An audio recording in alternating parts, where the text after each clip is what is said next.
Welcome to Pagan Coffee Talk. If you enjoy our content, please consider donating and following our socials. You recently did some research, and it was dealing with natural laws and how they're like an unshakable foundation for truth.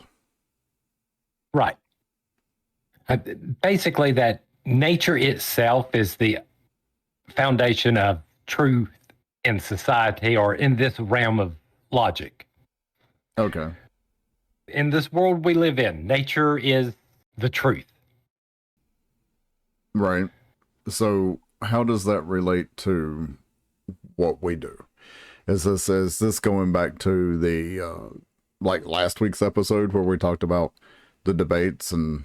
Well, this gets along the lines of, this is where we get our truth from. This is where these are the fundamental things that do not change. Mm-hmm.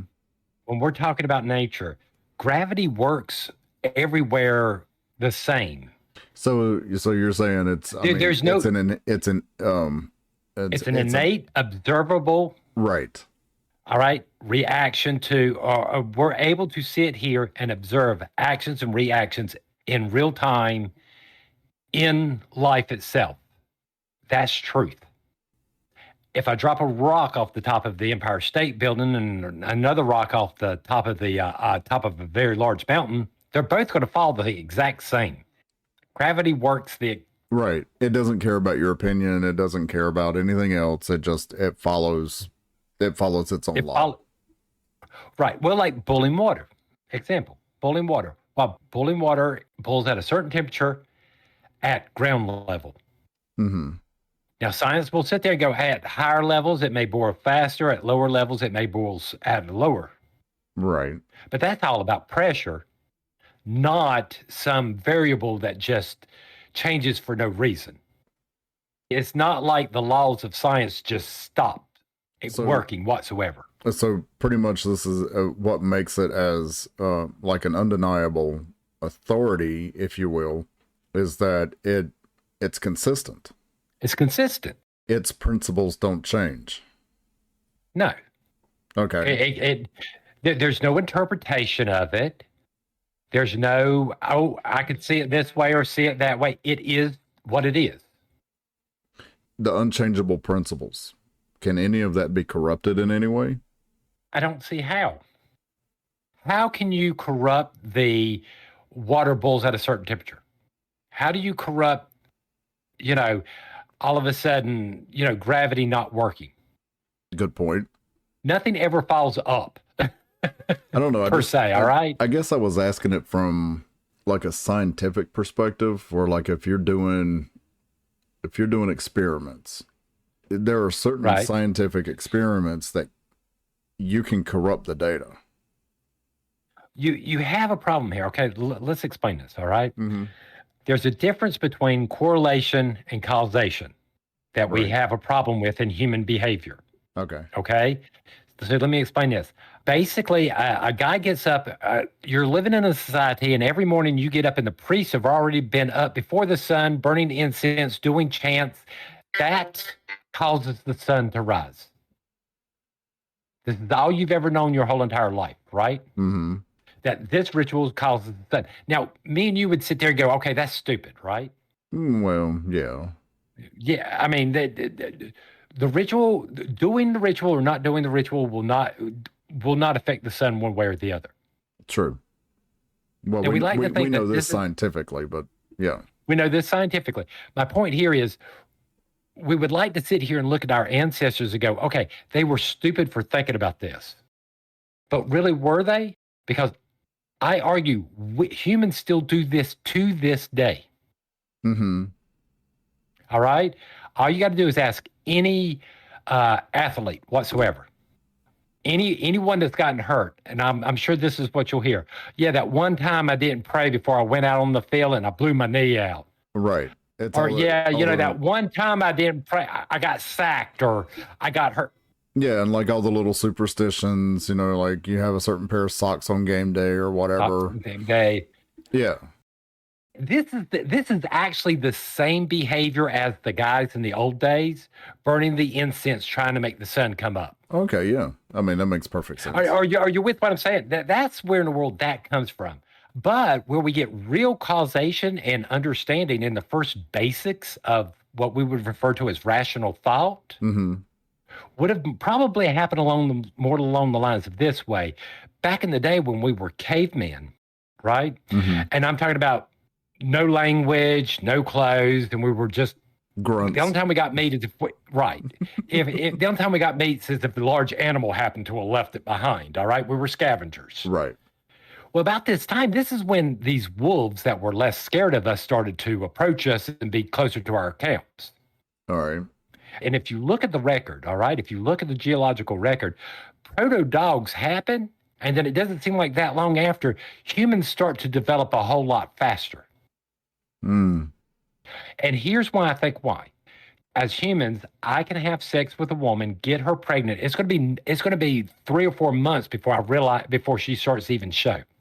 So the connection between sex and pregnancy, probably for humans, were not made for a very long time.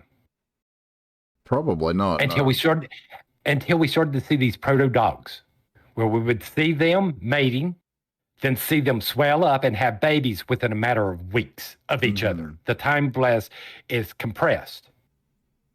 This suddenly gives man a new understanding beyond anything else. Consequences to actions. Long-term consequences to actions. Right. I start to realize if I take all the eggs, I won't have eggs for tomorrow. This is what I think separates mankind from what humans do. Animals are only worried about the now. They don't think about tomorrow. And I think this is the lesson we were taught by the gods. So basically you're saying that, I mean, it's just verifiable feedback. Exactly. Yeah. That's it. That's all paganism is we are basing everything on just basic living and standards. And I hate to be this way. Yes, it does form our morals and everything else. And those higher morals do come out of these things.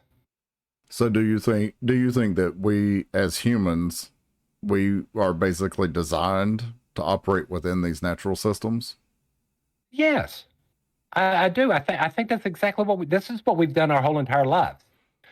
Ugh, again, I love picking on Ugh, all right? Ugh gets a stomach ache, all right? The old lady in the tribe might notice, okay, Ugh gets a stomach ache, and then he eats this herb, and he feels better. When he don't eat that herb, it don't feel better. She's starting to realize cause and effect. So that way, when Ugh comes up to her saying, I got this stomach ache, she automatically knows which herb to give him. That is a cause and effect.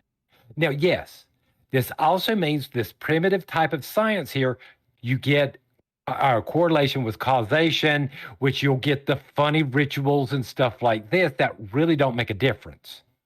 But over time, we keep on refining this over and over. Because again, this is how it started.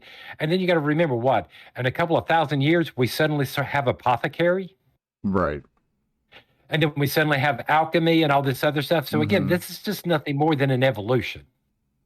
Okay. Yeah. I mean, are you with sense. Yeah. I mean, to a certain extent, you could think of science as the most purest form of magic theory there is. Yeah.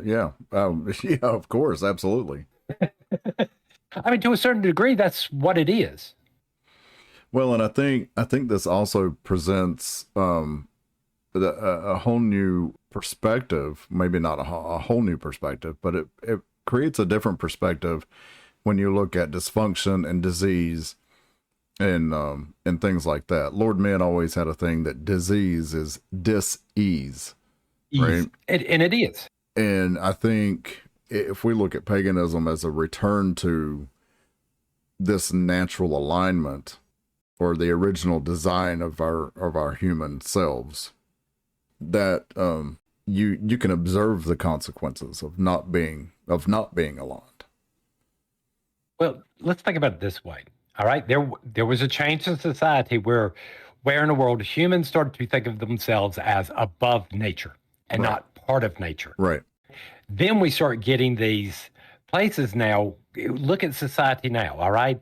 Mental health is on the rise. Mental problems are on the rise. Mm-hmm. Crime's on the rise. Mm-hmm. All this, because I don't believe we're actually living a more natural lifestyle like we're supposed to. We shouldn't be living in big cities like New York. It goes against our nature. Right. All right. I believe humanity needs to spread out. We don't need to be so clustered together. And I mean, don't get me wrong. I understand cities and towns and stuff like that, but the world we've made is so sick and twisted.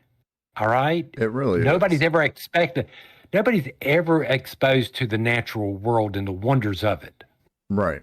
All right. Unless you go to the park. How are you really getting away from our current life?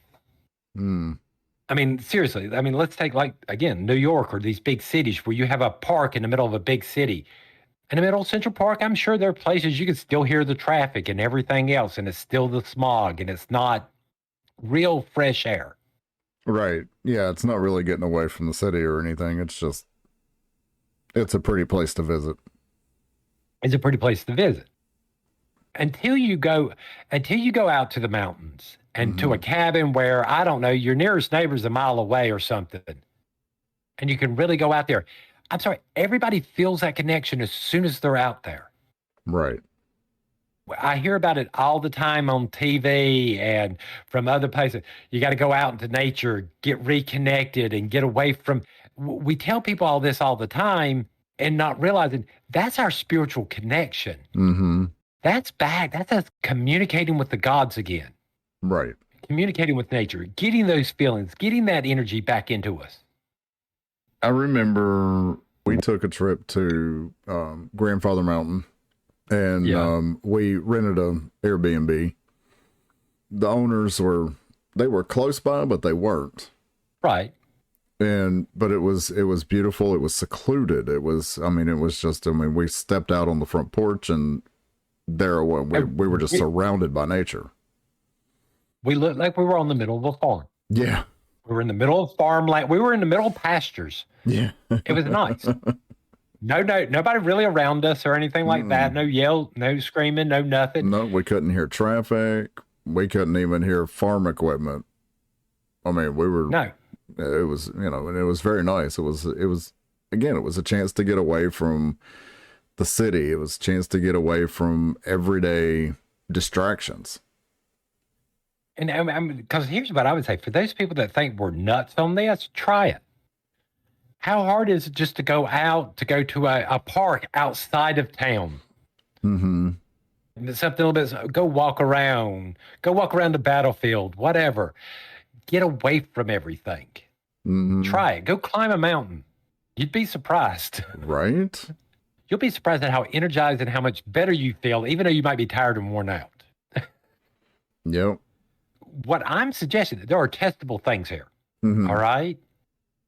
Because the truth I'm talking about, there's no way to sit there and make it look like something else, or to mistranslate it this way, or to translate it that way.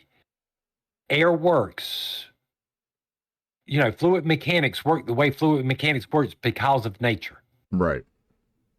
Light works because of nature. It doesn't change just because somebody looked at something, some scripture or something differently than something else. Right. This is written in reality itself, and it don't have any one language. It doesn't have one specific place.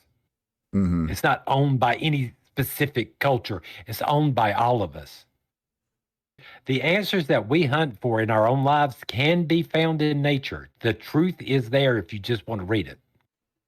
Yeah, well, another one of Lord Men's favorite things is, the truth is it's held within a blade of grass. Oh, all the mysteries of the universe can be found in a single blade of grass. Right. Yeah, I agree with him there. Again, nature has our answers. All we got to do is just look to it. It will tell us what we need to know. It has this whole entire time.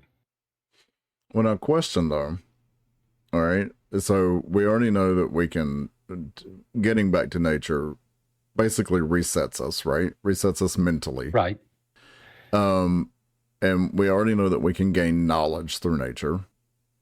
Right. Does this knowledge surpass or trump, or however you want to say it, does it go beyond theoretical knowledge? Well, is it better than theoretical knowledge? Well, I mean, theoretics is good, but we're talking about reality. You know, we have the periodic table, we have all this stuff. We understand the basis of everything. So it's not that it's better, to a certain it's just different. It's just a different way of looking at it. We're looking at the world itself. Gotcha. All right. You got to remember, in pagan philosophy, it sort of works this way. All right. The gods are not the seasons. Right. All right. Right. The gods are the forces that make the seasons change. Mm-hmm. They're the cause. They are the effect. Or excuse me, they're not the effect. They're the cause of the effect that we see. Right. Behind everything. You know, we just haven't came to a point to where we can actually understand it fully. That makes sense, yeah. We're back to this. This is why I don't believe in the supernatural. I don't believe anything can be greater than nature. I believe everything in this universe has to function by these laws, physics, quantum physics. Are you with me? Mm-hmm. Yeah, no, I used to think the same thing. But, you know, going down this path has led me to believe the same thing. There's nothing above nature. Because I've never seen it at no time whatsoever. So I don't really understand. Here's the wisdom, and everybody wants to look at everything else. Mm-hmm. I have a problem when you sit there and you tell me the truth has to be found in some book or something that must be translated by other people or by translating yourself. There shouldn't be. Truth should not need to be translated. No, it shouldn't. I can easily explain to someone who speaks a different language gravity. Mm-hmm. All I got to do is just pick up something, hold up a heavy object, and let it go. Right. Repeatedly until they go, okay, he's talking about this force that pulls stuff to the ground. Mm-hmm. What translation is there for that? No, there is none. You know, I'm a believer, I'm like you, and I believe that if you're searching for something, right, if you're searching for that truth or, you know, any particular truth or just any truth, it's going to come to you. It's not something somebody else has to, like you said, translate. Right. I'm not sitting here saying that sometimes we don't get stuff wrong. All right. But that's when we have to go back and reevaluate what we believe and what we see. Yeah, no, exactly. I mean, this is how, you know, interacting with nature and gaining that knowledge, it kind of creates an awakening within you. I guess you could call it an awakening, but it changes your perception and it changes how you make your decisions.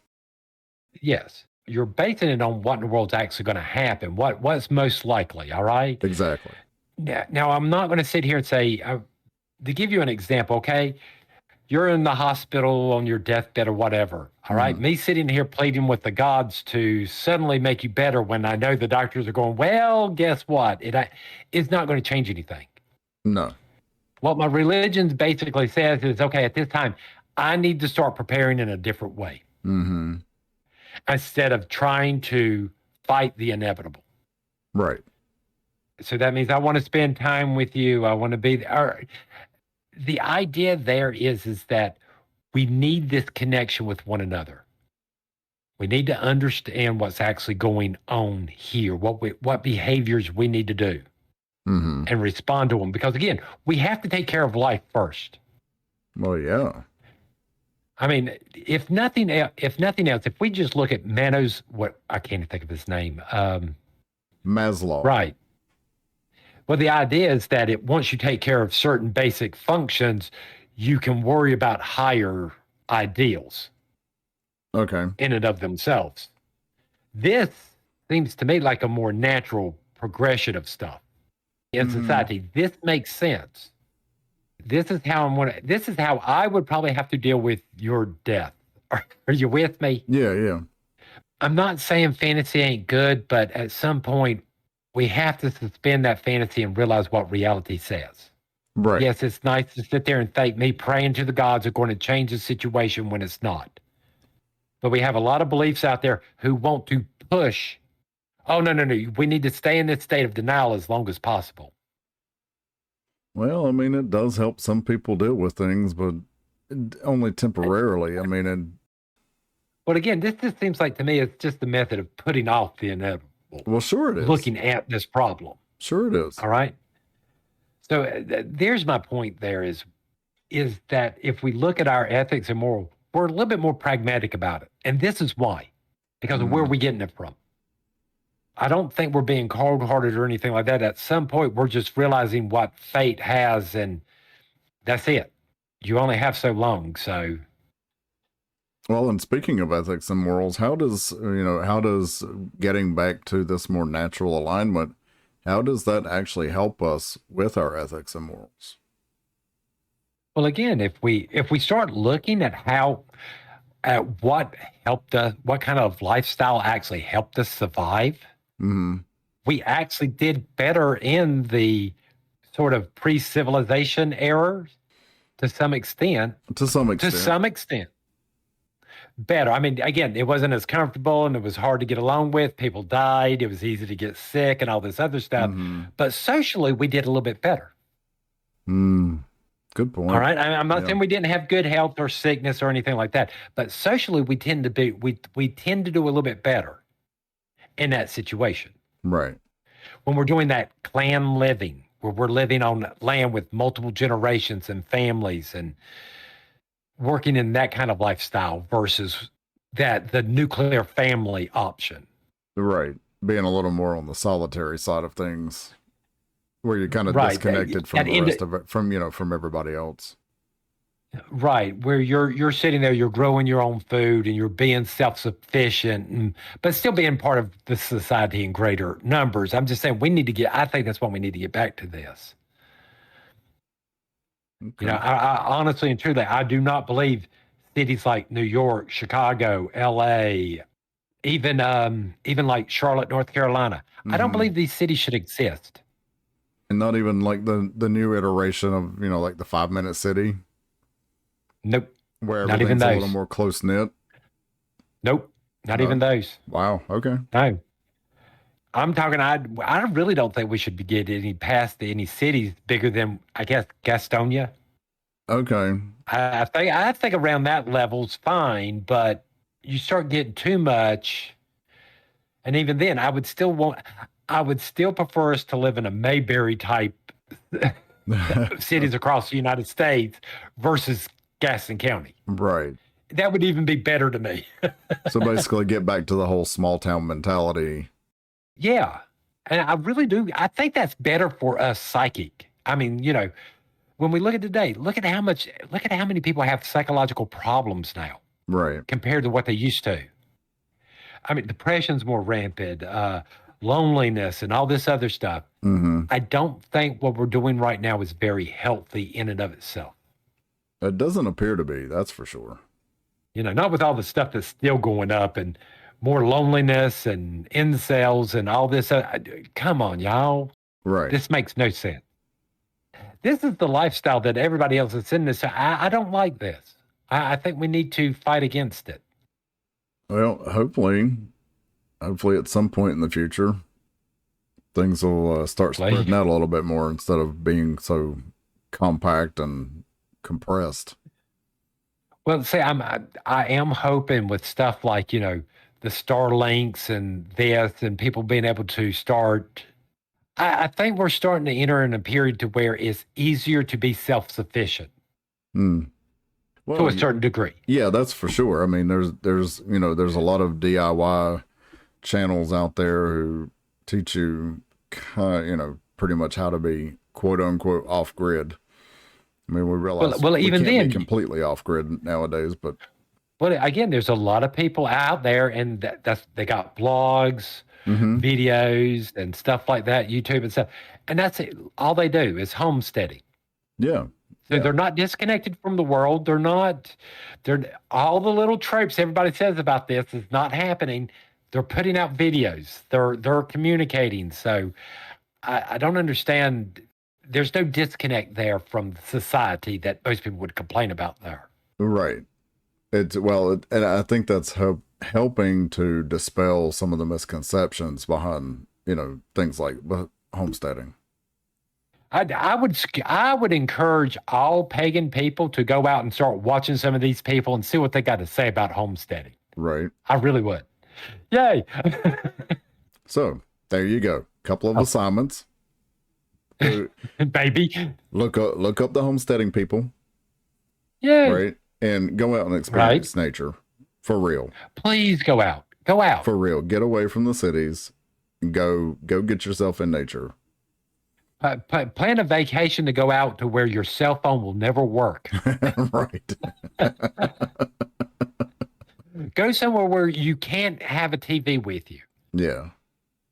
All right. Just for a couple of days. Try it. You might surprise yourself. You might. That's for sure. So you ready for some coffee? Yeah. I can't live without. Let's get some coffee. Thanks for listening. Join us next week for another episode. Pagan Coffee Talk is brought to you by Life Temple and Seminary.